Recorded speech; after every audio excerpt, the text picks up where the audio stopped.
The story begins in the humid lowlands of Georgia in the year 1847, a time when the air itself seemed thick with secrets. Cotton fields stretched endlessly, their white blossoms glowing under the punishing sun.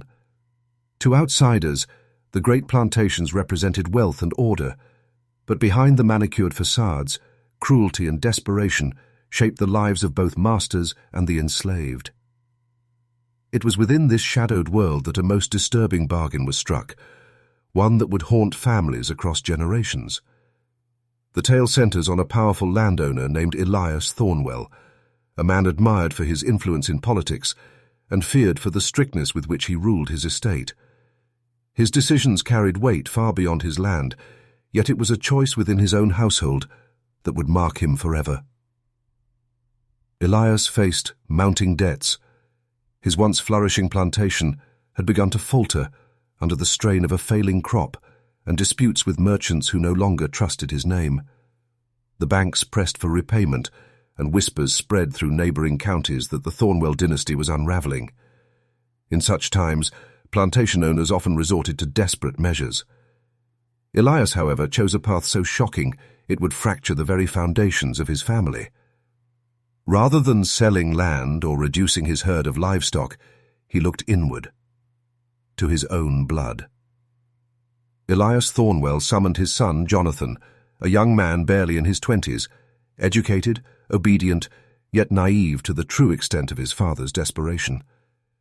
In a decision that would defy comprehension, Elias arranged for Jonathan to be placed among the enslaved workers of his estate, not as a master in disguise, but as property to be traded and endured.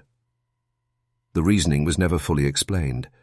Some said Elias believed his son too soft, unfit to inherit the burdens of the plantation. Others whispered of a wager made in sea. Secret with rival landowners, a cruel test of endurance meant to prove whether bloodlines could withstand the same torments inflicted daily upon the enslaved. Whatever the truth, Elias viewed his son not as flesh of his flesh, but as a means to save his crumbling empire. And so began a cruel bargain that would destroy trust between father and son, while binding Jonathan to the very people he had once been taught to command. A bond would form in those fields, under the lash and the overseer's watch, that neither Elias nor the plantation society could have foreseen. The months that followed transformed Jonathan Thornwell from a son of privilege into a figure both pitied and mistrusted. Stripped of his fine clothing, he was given the coarse garments of the enslaved, a rough cotton shirt that itched in the heat and trousers already patched from years of wear. He was marched into the fields at dawn alongside men and women who had long since ceased to believe in fairness, for they knew too well the weight of chains and the cruelty of overseers. At first, Jonathan's presence among them was met with silence. To the enslaved, he was still the master's son, no matter the rags he wore. They suspected a trick, a cruel game staged to test their loyalty. Some avoided his gaze, while others looked on with quiet anger. For if Jonathan truly suffered, he was still suffering at a distance. He had not been born into this world of forced labor, of children separated from mothers, of scars carried like signatures on the body. He was an intruder, and intruders were never trusted. The overseer, a man named Silas Grant, relished the task assigned to him. Silas was known across Burke County as a brute, a man whose whip sang louder than his words. To him, Jonathan was not a son in disguise, but simply another body to command. Perhaps, deep down, Silas enjoyed the irony of striking the heir of the very man who once scolded him for excess cruelty. And strike he did. Jonathan's back bore the same lash marks as those who labored beside him, his cries swallowed by the heavy summer air. But over time, something shifted. Jonathan, who had been raised in privilege, began to notice the quiet dignity of the enslaved who endured alongside him. He saw how they passed water from hand to hand without a word, how they hummed spirituals under their breath to make the endless rows of cotton more bearable, how even in chains they protected one another with gestures of silent defiance. These were not faceless workers as his father had always described them. They were men and women with stories, hopes and memories, and Jonathan was beginning to see himself reflected in their suffering. By winter, Jonathan's body had changed. The softness of his upbringing had hardened into lean muscle. His hands blistered, then calloused. He no longer stumbled when the overseer barked orders. He lifted the heavy sacks of cotton as if his very survival depended on it, which in truth it did. Though no chains bound him, his father's word had ensured that he remained no freer than the men and women around him. And in the strange silence of those nights, when the fields lay still under the moonlight, Jonathan listened, for the enslaved had begun to speak to him. Not with trust, not yet, but with the kind of wary acknowledgement given to someone who had endured pain without retreating. Stories were told in fragments, about lost mothers, about auctions that tore families apart, about dreams of escape whispered only in the safety of darkness. Jonathan absorbed these tales, each one a revelation that cut deeper than any whip. For the first time, he understood. The world his father had built was a prison, not just for those bound by law, but now for him as well. As the seasons turned, the people of Burke County could not ignore what had happened on the Thornwell estate. Word spread quickly in small towns, carried by whispers in taverns, murmurs at church gatherings, and quiet conversations at market stalls. The news that Master Thornwell had sent his own son into the fields spread like wildfire, and with it came a storm of confusion, outrage, and grim fascination. To the wealthy planters who ruled the county, Jonathan's fate was an unsettling omen. If a master could do this to his own blood, what did it say about loyalty, about family, about the very fabric of their society? Some claimed it was proof of Thornwell's ruthless dedication to discipline, a lesson that even his son was not above the laws of obedience. Others, though, whispered that the act had gone too far, that perhaps the man had finally crossed into madness. For the enslaved across neighboring plantations, Jonathan's presence in the fields stirred a different kind of conversation. Some mocked the young master's fall, finding bitter humor in the irony of it all. Others viewed him as a possible bridge, a crack in the wall of power that had always kept them on one side and their oppressors on the other. A few, though, warned against hope. A master's son will always be a master's son, they said, reminding their people not to confuse shared suffering with true freedom. Within the Thornwell household, the change was undeniable. Catherine, Jonathan's mother, rarely left her chambers. Servants claimed they heard her weeping late into the night, her voice muffled by heavy curtains. She begged her husband to reconsider, to restore their son to his rightful place. But Thomas Thornwell was unmoved. To him, this was no punishment but a necessary forging, a fire through which Jonathan must pass if he was ever to inherit the land. Jonathan himself began to feel the dual weight of his strange position. In the daylight, he was a laborer, his body bent under the same sun and the same overseer's whip as those beside him. But in the darkness, he was still bound to the Thornwell name. When rations were handed out, his portion was often slightly larger, though he did not ask for it. When the sick were sent to the quarters, he was quietly given better remedies. These differences did not escape the notice of those around him, and they became another wedge that kept him both within and apart. And yet, the bond between Jonathan and the enslaved began to grow in unexpected ways. One evening, after a brutal day in which the overseer had pushed the workers past exhaustion, Jonathan collapsed in the dirt.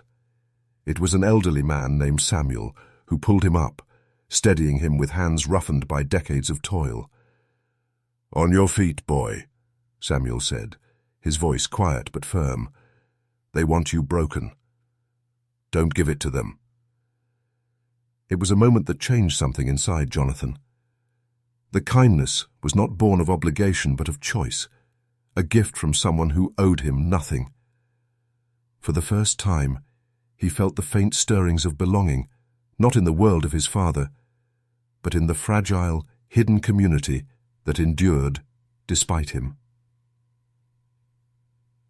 As winter deepened, the Thornwell estate stood as a place of contradictions.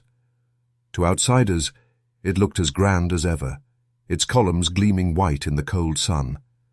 But within, a family was fractured, a son was remade, and a story was taking shape that would haunt Burke County for generations. By the start of spring, Jonathan's transformation was no longer just whispered about. It was impossible to ignore. His once soft hands had hardened, his shoulders carried new weight, and his back bore the scars of lashes meant to remind him of his new station. The overseer took a cruel satisfaction in this, believing that if even the master's son could be broken, then no one else had any excuse for resistance. Yet Jonathan did not fully break. The enslaved began to see him differently. No longer just a fallen heir, he became a symbol of both contradiction and curiosity. Some avoided him, fearing that too much closeness would bring punishment or betrayal, but others, especially the younger workers, began to gather near him at night, asking questions he had never considered before. "Why do your people do this to us?" a boy named Elijah asked one evening, his voice trembling but brave. "Why do they hate us so much?" Jonathan had no answer. He had been raised on stories of natural order, of superiority and divine right. But now those words rang hollow in his ears.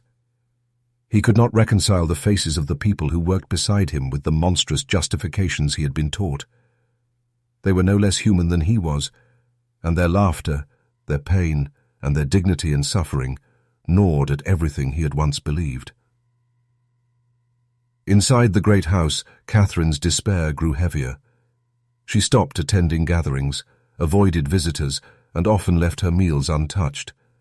Rumors swirled that she was slipping into sickness, though others said it was not her body but her spirit that had broken. She could not forgive her husband, and though she prayed constantly, she found no comfort. Thomas Thornwell, however, grew harsher with age. His reputation among the county's planters hardened into that of a man who valued discipline above all else. Some admired his severity. Clémisse. Nangit kept his estate orderly and profitable. But others whispered that he was building not a legacy but a curse, that such cruelty, even to his own flesh, could not remain hidden forever. The real turning point came during a stormy night when lightning split the sky over Burke County. The wind howled, rain hammered the roofs of the quarters, and the fields turned to rivers of mud. In the chaos, one of the cabins caught fire, its dry wood igniting in the storm's fury. Screams rose as the enslaved rushed to save their families, but the overseer barked orders, insisting they stay put until he gave leave. Jonathan did not wait. Without hesitation, he ran into the blaze, pulling a child out from the smoke-filled doorway. His clothes were scorched, his arms cut by splintered beams, but he returned again and again until 3 more lives were saved. The enslaved who witnessed it could hardly believe what they saw, the master's son, laboring and risking himself for them. When the storm passed, the cabin was reduced to ash, but the story of Jonathan's bravery spread faster than the fire itself. For the first time, he was not seen as a fallen heir or a reluctant laborer, but as something else entirely, someone caught between 2 worlds, perhaps able to belong to neither, but undeniably changed by both.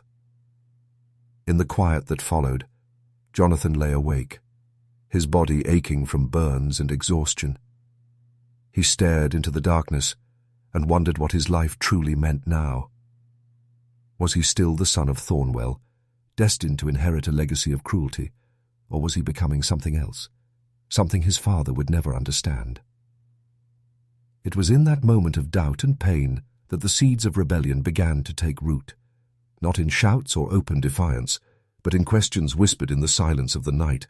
The days following the storm revealed a shift across the plantation, one subtle but impossible to ignore. The enslaved began looking at Jonathan with a mixture of caution and quiet respect. They spoke of him in hushed tones at night, not as the master's son, but as a man who had endured their hardships, who had saved their children when fire threatened to take them. For some, this small act of courage became a spark of hope, though few dared to speak it aloud. Jonathan himself carried the weight of those moments heavily. His burns itched and throbbed beneath the linen wrappings, Yet the pain seemed small compared to the questions rising within him. At meals in the quarters, he noticed how the laughter of the people still carried, even after so much suffering. He noticed the songs sung low at night, voices weaving grief with defiance. He noticed life in places his father refused to see. Catherine, too, noticed. From the upstairs windows of the great house, she saw her son moving among those she had once been told were beneath her. She saw him listening, nodding, even smiling at their children. Though her grief remained, she began to feel something strange stir inside her, an echo of pride, perhaps, or a dim light of redemption flickering in the shadow of her husband's cruelty. Thomas Thornwell, however, saw only weakness. He summoned Jonathan to his study late one evening, the firelight throwing long shadows across the room. "You dishonor this family," Thomas growled, his voice heavy with contempt. "You've let their filth stain you. Do you think saving a few wretches changes what they are? They are property, tools, and you—" he slammed his fist on the desk. "You are my son. You will not forget it." Jonathan said nothing. His silence was not of obedience, but of defiance. For the first time, he realized his father's words no longer held power over him. The fire had burned more than timber and flesh. It had burned away the lies he had once believed. In the quarters, Elijah, the boy whose question had haunted him, looked at Jonathan with newfound curiosity. One night, Elijah whispered, "If you can stand with us, maybe one day we can stand with you." The words lingered, heavy with possibility, heavier still with danger. The plantation moved forward as if nothing had changed. Yet beneath the surface, everything had shifted. Tension lay like kindling, waiting for a spark. Jonathan knew it. Catherine felt it. The enslaved could sense it in the very air. And Thomas, though he refused to admit it, feared it. For the curse of Thornwell blood was not simply cruelty. It was the refusal to see the storm until it was already upon them. The summer heat pressed down on the plantation, heavy and suffocating. Each day felt longer, the hours marked not by clocks, but by the crack of the overseer's whip and the groans of weary bodies. Yet something in the rhythm of life had begun to change. Jonathan often walked among the workers, not with authority, but with a quiet attentiveness. He asked questions his father would never dare. What songs did they sing when no one listened? What memories did they hold of the lands they had been stolen from? Sometimes, no answers were spoken, only silence. Yet in that silence, Jonathan felt closer to truth than in all the sermons his father had ever forced upon him. Elijah stayed close by, sharp-eyed and quick to notice things others missed. He whispered warnings to Jonathan about overseers who grew suspicious, about his father's growing rage. Still, Elijah's voice carried something more, a hunger for freedom, an unspoken dream passed down from generations who had long endured chains. Catherine watched all this in secret. At night she lingered in the halls, staring at portraits of her ancestors, stern men and women whose legacies were painted as noble, though their wealth was born of cruelty. She wondered if history could be rewritten, or if the blood of the Thornwells would forever poison everything it touched. One evening, Jonathan returned to the quarters to find a gathering in progress. Old Miriam, one of the eldest women, spoke in a voice that cracked like dried wood, yet carried a power that stilled the crowd.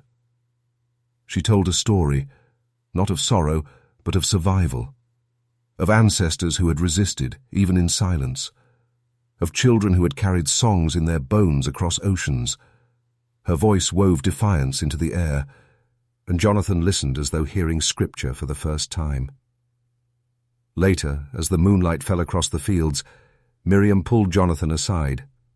Her eyes, clouded with age, still burned with a fierce clarity.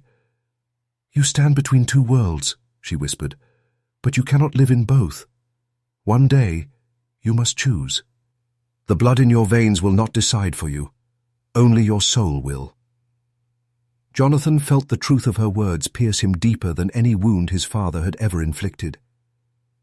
Meanwhile, Thomas Thornwell grew restless. Rumours had reached him that his son spent too much time among the enslaved, that whispers of rebellion stirred in the fields. He could not stand the thought of his authority crumbling.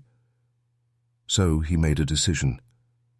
If Jonathan would not remember his place willingly, then Thomas would remind him by force. And with that, the storm gathering on the horizon edged ever closer. The morning of the reckoning began without warning, as if the air itself carried an omen. A crimson sunrise stretched across the horizon, painting the sky with colours that seemed too vivid, too heavy for ordinary life. Workers in the fields paused at the sight, their hands resting on worn tools, a silence spreading among them like a ripple across water. They knew. Somehow, they always knew. Inside the Thornwell house, Thomas prepared with the same rigid precision that defined his every action.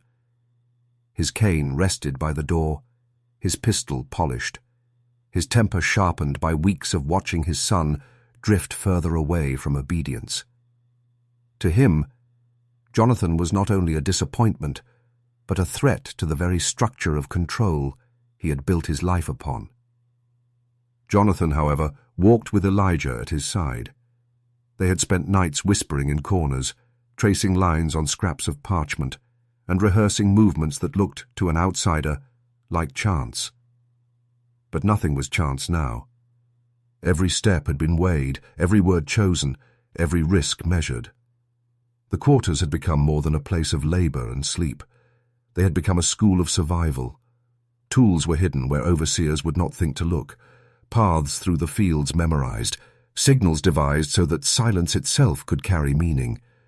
The enslaved had endured years of suffering, yet within that suffering they had built something Thomas could never destroy, a community bound not by fear, but by the certainty that freedom, however distant, was worth the price of struggle.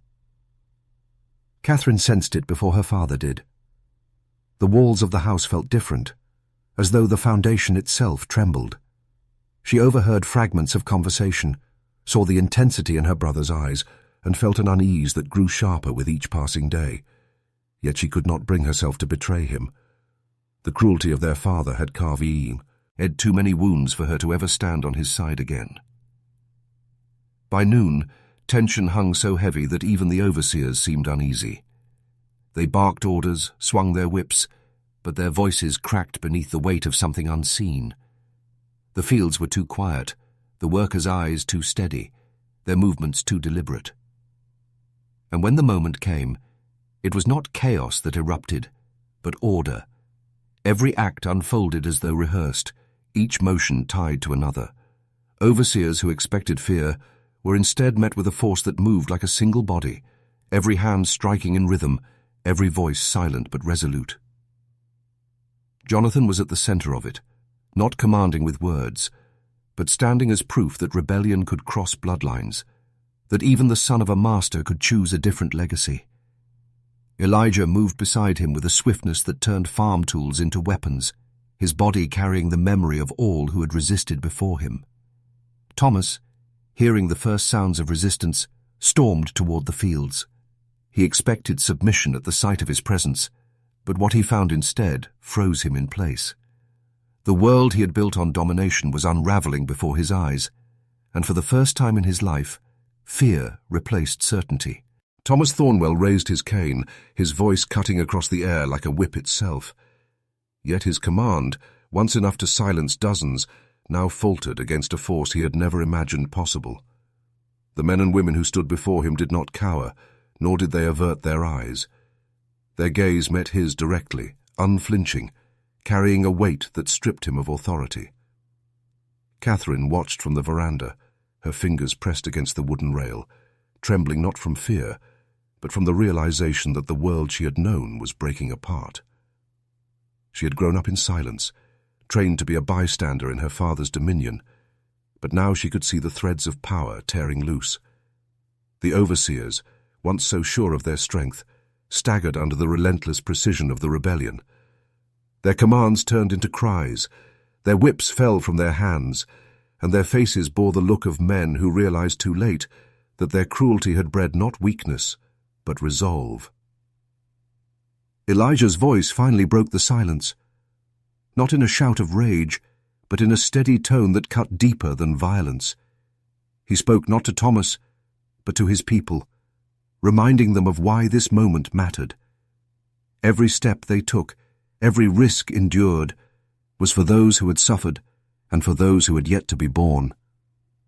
His words were carried by the wind, reaching even those who had been too afraid to act, drawing them into the rhythm of resistance.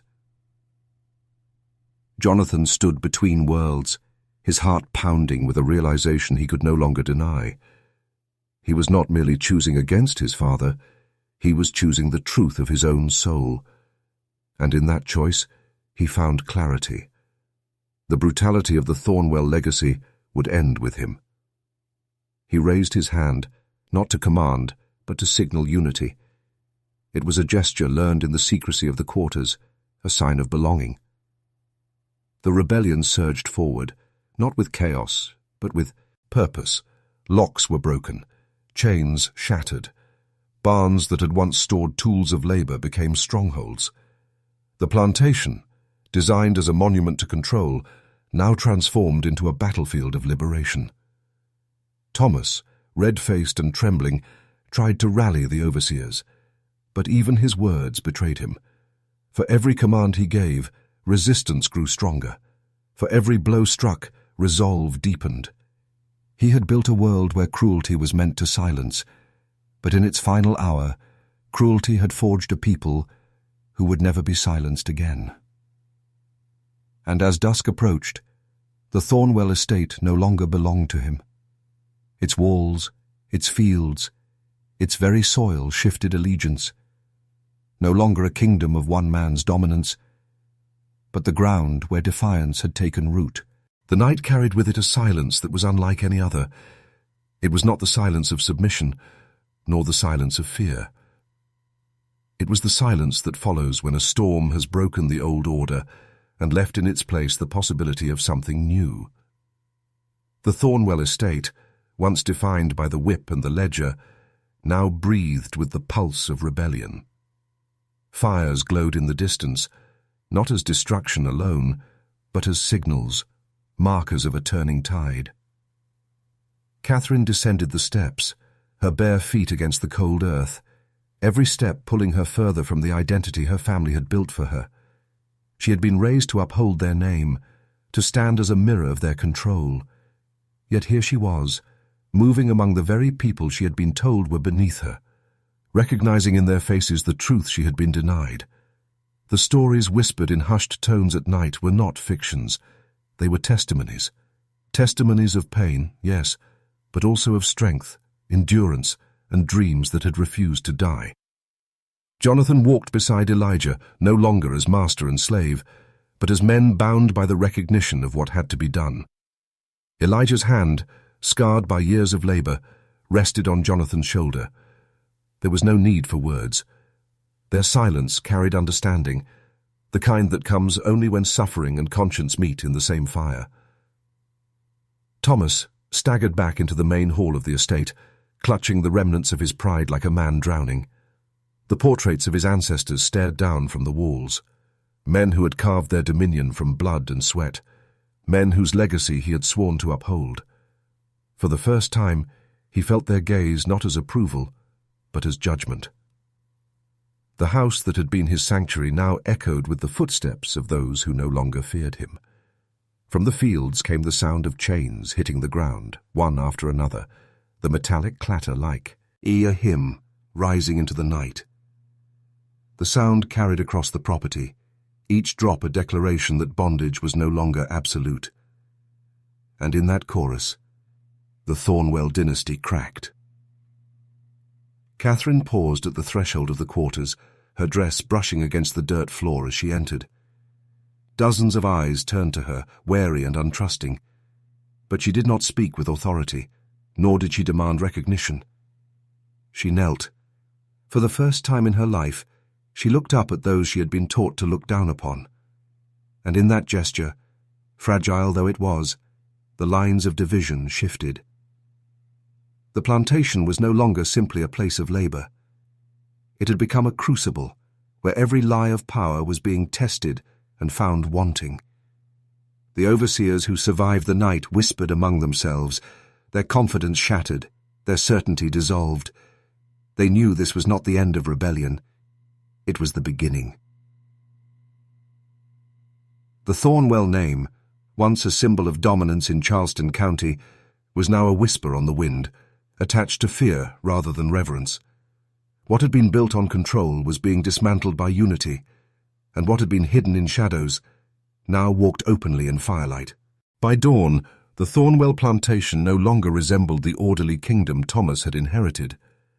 The gates that once stood as symbols of exclusion and hierarchy now hung open, battered and scarred. The long rows of cotton fields stretched quiet under the pale sky, but they were no longer fields of profit. They had become battlegrounds of defiance. The soil carried more than crops now. It carried the memory of chains being broken, the echo of voices lifted together in defiance. Thomas sat slumped in the parlor, staring at the broken remnants of his world. His glass of brandy trembled in his hand, not from drink, but from the realization that power, once absolute, had dissolved overnight. His words, his authority, the plantation itself, none of it held meaning in the face of what had risen from the quarters. He muttered to himself, as if convincing ghosts that his family's name still mattered. Yet the portraits of his ancestors on the walls offered no comfort. Their painted eyes seemed hollow now, watching as their empire of cruelty unraveled. Catherine stood outside, her hair loose, her face streaked with ash from the fires that had burned through the night. Around her, men and women gathered, not as slaves awaiting instruction, but as people charting their next step. There was fear, yes, but it was not the paralyzing kind.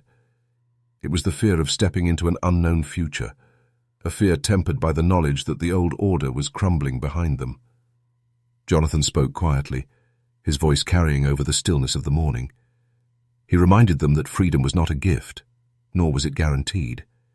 It was something they would have to defend with vigilance, something they would have to shape for themselves.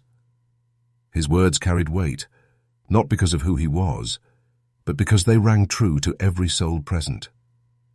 Elijah, his back still marked with scars that told the story of Wasu. Ears under the whip, stepped forward. He held in his hand a rusted iron shackle that had been broken apart during the night. He lifted it high so all could see, and the sight of it drew murmurs, then silence. "This," he said, his voice steady, "is not who we are anymore." The moment felt like a ritual, as if history itself was being rewritten in the courtyard of that crumbling estate.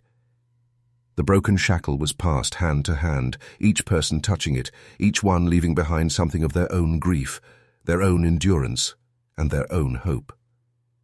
When it finally reached Catherine, she did not hold it as an artifact of guilt, but as a weight she had chosen to bear. She knew her family's sins could not be erased, but she could choose what came after. Inside the parlor, Thomas heard the cheers that rose as the shackle was buried in the earth. The sound hollowed him. For the first time in his life, he realized that the land he had thought belonged to him no longer recognized his claim. It belonged now to those who had watered it with sweat, with blood, and with unbreakable spirit. And with that morning, the Thornwell plantation ceased to be what it had always been. It was no longer a monument to dominance. It had become a story, a turning point, and a scar that the South would never forget. The weeks that followed were unlike anything the county had seen. Word of what had happened at Thornwell spread faster than Thomas could contain it. Neighbors whispered of revolt, of Catherine's defiance, of Jonathan's leadership. Some spoke in fear, others in awe. The old order of silence and control was cracking, and the plantation that once stood as a symbol of aristocratic pride had become a beacon of uncertainty. Freed men and women began leaving in groups, traveling down dusty roads with only what they could carry.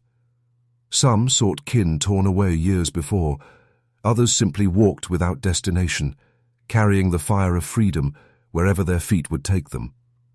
The quarters stood half empty, their doors wide open, as if daring Thomas to try and fill them again. But Thomas no longer dared. His voice, once sharp and commanding, had dulled to a whisper in his own home. His authority was gone, his wealth dwindling, and the labor he had relied upon vanished. He roamed the empty halls, haunted not by Catherine's presence, but by the silence of a house that had lost its heartbeat. Catherine, however, found herself in a role she had never expected. She stayed, not in loyalty to her family's name, but because she believed the ground demanded remembrance. With Jonathan and Elijah, she began working to turn the plantation's ruins into something more, something that might one day stand as testimony, not to the Thornwell dynasty, but to the endurance of those who had been enslaved. At night, around small fires, stories were told. Children who had never known anything but the lash now heard tales of courage, of ancestors who had fought chains with spirit, if not with steel. And Catherine listened, knowing that her family's cruelty would be remembered too, but also knowing that memory could be reshaped into something that served truth instead of power. The soil of Burke Count. I held both shadows and seeds. What grew from it next would not be decided by men like Thomas, but by those who had finally claimed their own names, their own voices, and their own futures. The closing years of the Thornwell estate became less a story of a family and more a story of a people who refused to let their voices vanish. The plantation house still stood, though its windows sagged and its paint peeled under the southern sun. Travellers passing along the road often slowed, drawn by the sight of the once mighty structure now draped in quiet ruin. Some said they heard the echoes of children's laughter in the fields, though no children had lived there in years. Others swore they saw shadows moving at night, as if the walls themselves were restless with memory. The land had become a monument of sorts, not by design, but by inevitability. Catherine walked those grounds until her last days. She became a keeper of memory, telling the story of Jonathan, Elijah, and the countless others whose names had been nearly erased. She carried both shame and resolve, knowing that remembering their suffering was the only way to ensure it would not be buried under the weight of denial. Jonathan's children grew into leaders of their own communities, carrying with them not just the scars of Thornwell, but the strength carved from surviving it. Elijah's words lived on in those who remembered his lessons by the firelight, words of dignity, of freedom, of the belief that even the harshest chains could not silence a soul. And so the tale of the Thornwell plantation became less about the cruelty of a mistress or the failings of a master, and more about resilience. It was a story that outlived its oppressors. The soil, once drenched in grief, was now heavy with remembrance. If you walk the fields today, you may see nothing more than weeds growing over broken stones. But if you listen carefully, past the wind, past the silence, you may still hear the whispers of those who endured, who resisted, and who claimed their freedom on that haunted ground. This was not just their story. It became the county's story, and in time the nation's story, a reminder that even in the darkest corners of history, the human spirit does not break. But even as the years passed, the legend of Thornwell Plantation did not remain buried in dusty records or family recollections. Local communities carried the stories in hushed tones, passing them down to children who grew up knowing there was something unsettled about that land. Some of those children grew up to leave the county altogether, fleeing the shadows of a past too heavy to carry. Others stayed and built their lives in its soil, choosing to plant crops, raise families, and create futures on ground once soaked in tears. For them, survival was not about forgetting, but about transforming the meaning of the land. Occasionally, outsiders would visit, drawn by curiosity or folklore. They would walk through the collapsing house, take photographs of weathered wood and cracked chimneys, then leave again, whispering of ghosts and curses. But for the descendants of those who had lived and suffered there, the house was not a haunted relic. It was proof. Proof that their ancestors had endured, and proof that history could not erase them. In the courthouse archives, where fragile documents sit bound in fading ink, the names Thornwell and Elijah and Jonathan still appear, sometimes as property, sometimes as witnesses, sometimes as mere numbers in ledgers. Yet behind every line was a story that no ink could fully capture. It was the people themselves, through their survival, who wrote the truest record. The tale of Catherine Thornwell and the family she broke, and the community that rose from her cruelty, remains not simply a story of Burke County, Georgia. It is a fragment of America's larger memory, a reminder of the cost of silence and the power of remembrance. And so the question is not whether the voices of Thornwell still echo. The question is whether we, in hearing them, choose to listen. Long after the plantation's walls collapsed and its fields grew wild with weeds, the whispers continued. They moved through taverns, across dinner tables, and into churchyards where elders spoke with the gravity of lived memory. To some, the Thornwell tale was a warning about unchecked power and the ruin it brings. To others, it was a testament to endurance, proof that even in the face of cruelty, people can carry forward a spirit that refuses to be extinguished. The land itself seemed to resist forgetting. Travelers described a heaviness in the air, a silence in the evenings that clung to them even after they left. Some claimed to hear the low sound of chains when the wind cut through the trees. Others swore the faint outline of figures could be seen near the ruins on moonlit nights, shadows that faded when approached yet lingered in memory. What had once been an estate of wealth and order was now remembered only as a place of sorrow and consequence. And though the mansion crumbled, the story grew stronger, branching into folk tales, ballads, and whispered warnings passed from one generation to the next. Each telling reshaped it, yet at its core, the truth endured.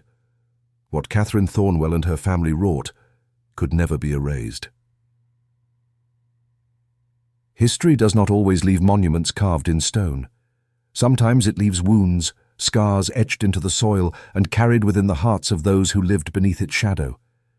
The Thornwell legacy was one such scar, a reminder of choices that destroyed bloodlines, fractured communities, and left questions that may never be fully answered. And still, the story persists, not for spectacle, but because to forget it would be to risk repeating it. The Thornwell story, like so many others buried in the soil of the American South, is not just about one family or one estate. It is about the shape of power, the way it twists human lives, and the silence that follows when voices are cut short. Generations later, the echoes still demand to be heard, because such stories remind us of what can happen when cruelty is left unchecked and justice is delayed. For every plantation that stood, there were hundreds of untold tales, men and women whose lives were altered, whose identities were erased, whose futures were rewritten by the will of another. Catherine Thornwell's name may have become infamous, but her legacy is inseparable from those who lived under her command, those who bore the weight of her choices, and those who vanished without explanation. To revisit her tale is to confront the uncomfortable truths about inheritance, secrecy, and the cost of silence. It forces us to acknowledge that history is not just a collection of dates and names, but a living thread woven from decisions, betrayals, and consequences. And so the question lingers, not in the ruins of the plantation, but in us. How do we choose to remember? As a haunting, as a warning, as a responsibility to ensure such shadows do not fall again? What is certain is that the Thornwell legacy, like the hollow halls of her once proud home, will never truly be at rest.